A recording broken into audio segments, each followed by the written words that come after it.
안녕하십니까. 고고TV 여명입니다. 주말인데요. 모두 건강하십시오. 요사이는 뭐니 해도 건강이 최고입니다. 홍준표, 그리고 김태호, 그리고 김형호. 지금 말씀드리는 것은 홍준표에 대해서 주력으로 한번 말씀드려 볼게요. 이 모든 것이 지금 오늘 내일 합니다. 황교안이하고 유승민이 만나서 통합신당을 추진할 것이다 하는 전제하에서 말씀드리는 건데요. 통합신당이 된다는 전제하에는 홍준표, 김태우를 그대로 놔두는 것이 좋다 하는 것입니다. 통합신당이 안 되면 다 되져요. 다 되지게 돼 있습니다. 홍준표, 김태우를 놔두는 것이 좋다 하는 것인데요. 우리가 첫 번째 홍준표 하면 딱 떠오르는 말이 똥개가 짖어도 기차는 달린다. 이 말 하나로 대변할 수가 있을 것 같아요. 홍준표는. 그리고 홍준표는 그 와인이나 또는 양주 스타일은 아니죠. 막걸리 스타일입니다. 정치인 감각은 현재 한국당이나 우파가 많이 망가졌기 때문에 홍준표가 정치적 감각은 있다. 아직까지는 좀 있다. 그렇지만은 홍준표는 막걸리 타입이다. 그리고 정치라는 말은 예리하단 말입니다. 정치하거나 예리하지 않다. 우리가 박근혜 대통령의 탄핵 후 탄핵 과정에서 할 수 없이 한국당에서 대선 후보가 나올 수 없어서, 그죠? 당시에 국회의원도 아니었고 중앙 정치인도 아니었던 지방에 있던 홍준표는 유탄을 면했다. 그래서 홍준표가 대선 후보가 되었을 뿐이다.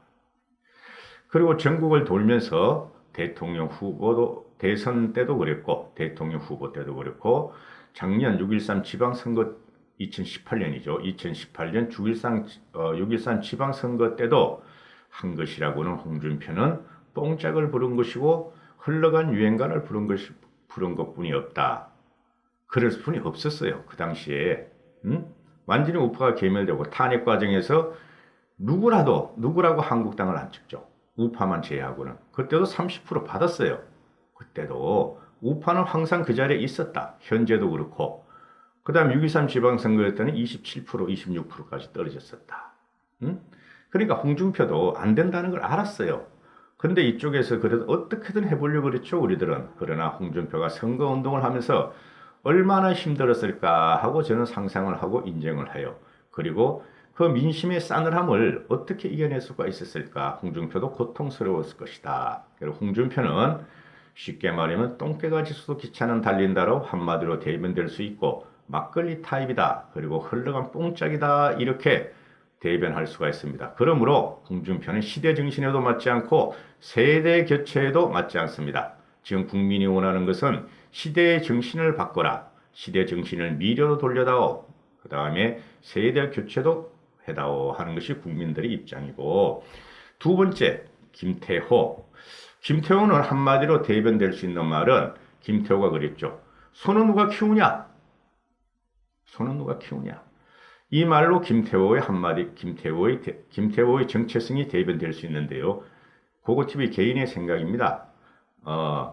김태호는 얼굴을 그렇듯하게 생겼지만은 세기도 부족하고 역시 정치함이 부족하고 황후 같은 저돌성은 보이지 않았다. 이때까지 보면은. 그리고 촐싹거리는 말춤으로 유명했죠. 촐싹거리는 말춤으로 최고위원회에서. 그 다음에 김태호 씨는 생긴 것은 시골 모성과 같이 우직한 점이 있다. 그래서 덥석덥석 손만 잡으면 모두 형이 되고 아우가 되는 친화력이 있다. 그죠? 그래서 김태원의 대변되는 인상은, 정체성은 손은 누가 키우냐? 그죠? 그리고 선모성 같은 우직함이다. 그래서 김태원은 지방에 잘 맞는 인물형이지 서울에 잘 맞는 인물형은 아니다. 이렇게 고고TV에는 말씀을 드릴 수가 있습니다. 황교안이가 마지못해서 종로 출마를 하고 종로에 꼽혔다고 해서 홍준표나 김태호를 병풍 삼아서 서울 바람을 일으킨다는 한국당 또는 공관위의 생각이, 김형호의 생각이 틀렸을 수가 있다 하는 생각이죠. 한국당 생각은 무조건 틀렸어요. 한국당 생각은. 그 다음에 공간이 김영호의 그 칼날 같은 생각도 틀렸을 수가 있다. 지금 김형우가 흔들리고 있다. 이런 생각이고요. 네 번째, 서울 경기는 누가 뭐래도 서울 경기는 지방색이 가장 낮고 서울 본토인도 있고 경상, 호남, 강원, 충청 등 지방인이 뒤섞여 삽니다. 그리고 누가 뭐래도 서울은 대한민국의 문화를 리드하는 곳이죠. 그죠? 그리고 전국서 시대와 세대를 제일 앞서가는 곳이 그래도 서울이다. 그래서 서울이나 서울이나 위성도시 사람들은 사람을 교체해달라 그런다. 국민들의 요구는 사람을 교체해달라 그런다. 다 싫다.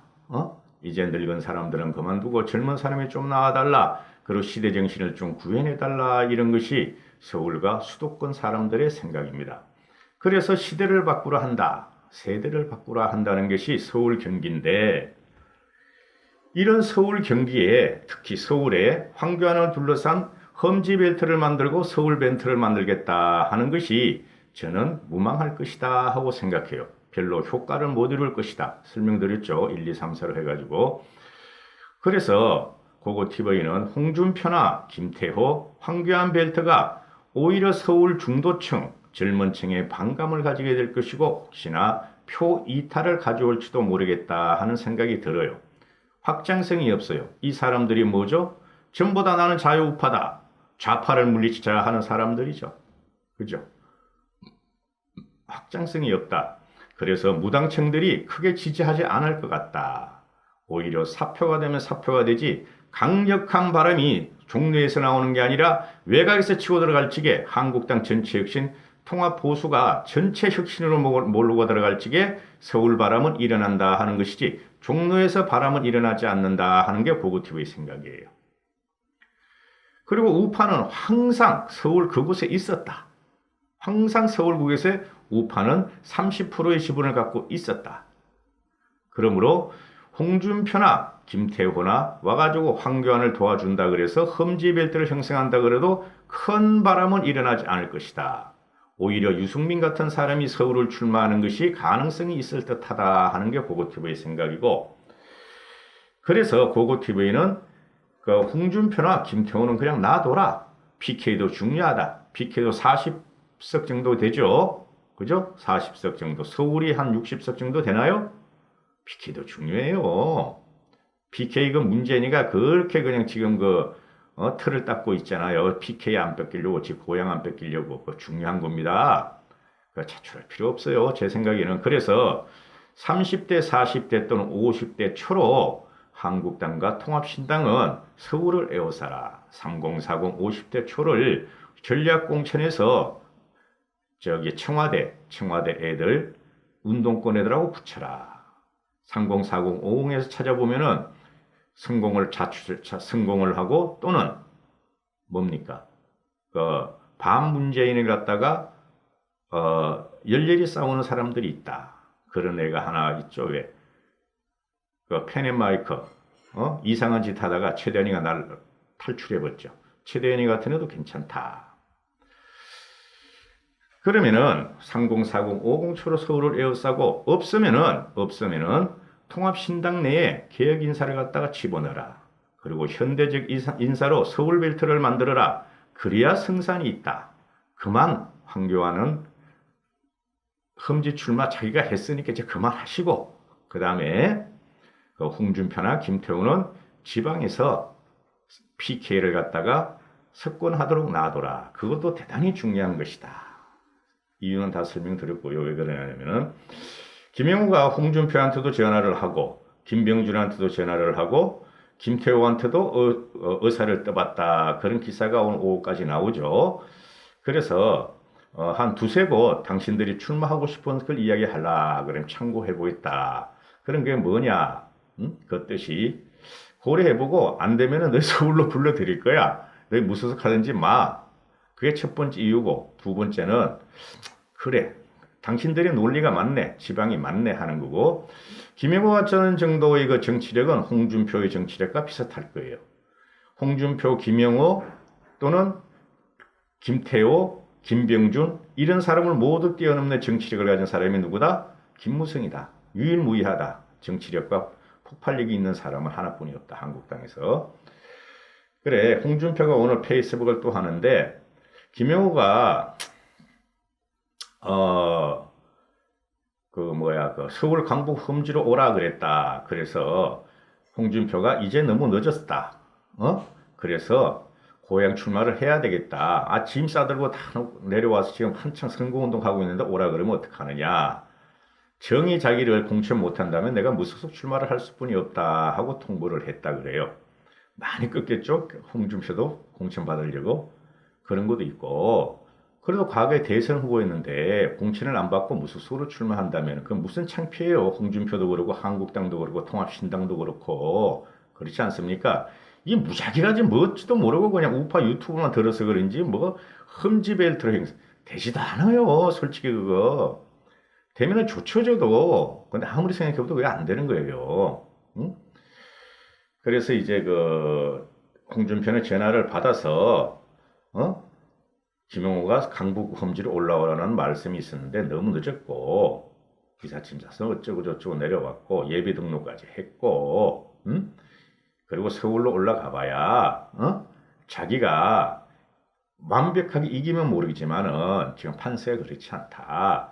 그러면은 PK를 자기가 석권하고 지키는 거 바람을 일으키는 게 낫지 않겠는가 그런 말이에요. 그죠? 그래서 홍준표가 그래요.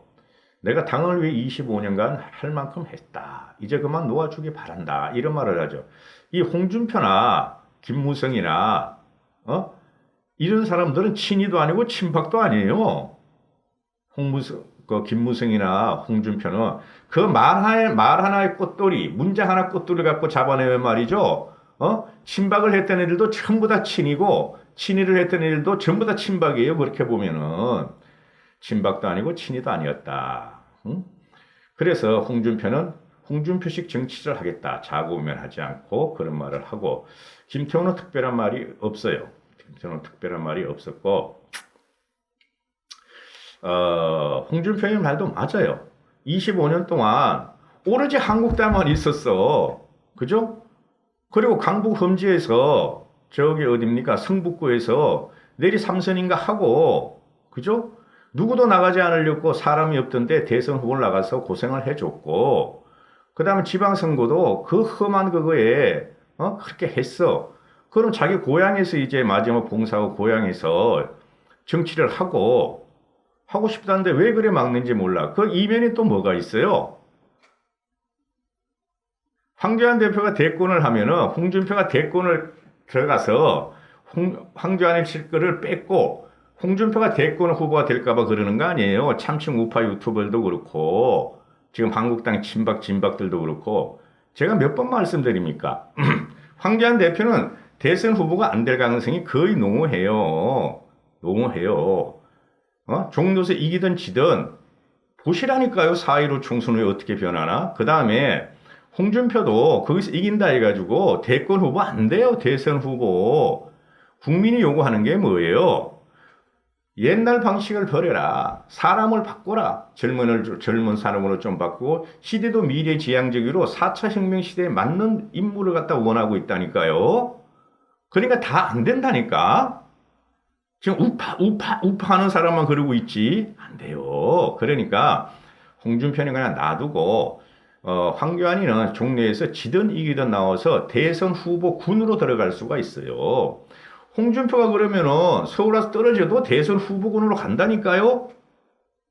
그런 방송하면 안 돼요. 그걸 자꾸 들으시면 안 되고. 그리고 저쪽에서 이겨도 큰 영향이 없어요. 가령 서울에서 황교안이 지고 예를 들어서 홍준표가 저쪽에 창녕에서 이긴다. 그러면 홍준표가 황교안을 눌러버리고 간다? 그런 논리가 어디 있어. 국회의원 한석 가지고 이기고 지고가 아니에요. 그리고 황교안 대표가 서울에서 이기고 홍준표는 진다. 그러면 홍준표는 완전히 나가리가 돼요. 그죠? 그거는 돼요. 홍준표가 국회의원직을 못하면은. 그런데 아무 힘이 없잖아요. 세력도 없고 한국당 내에 친홍이 없어요. 그 다음에 황교안 대표가 종로에서 이긴다 하면은 다른 사람들 이기는 사람은 가만히 있나? 정치인들의 속성이 리더급들 정치인 속설이 같이 싸우자 해가지고 붙어보자 그러죠. 그래서 지금 대선 이야기 할 때가 아니라니까요. 그런 식으로 전략을 갖고 한국당의 공간위에서 공천 작업을 하면 말입니다. 죽어요, 져요.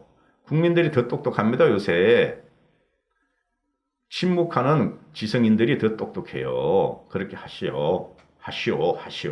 그렇게 하셔야 됩니다. 자, 감사합니다. 고고TV 여명이었습니다.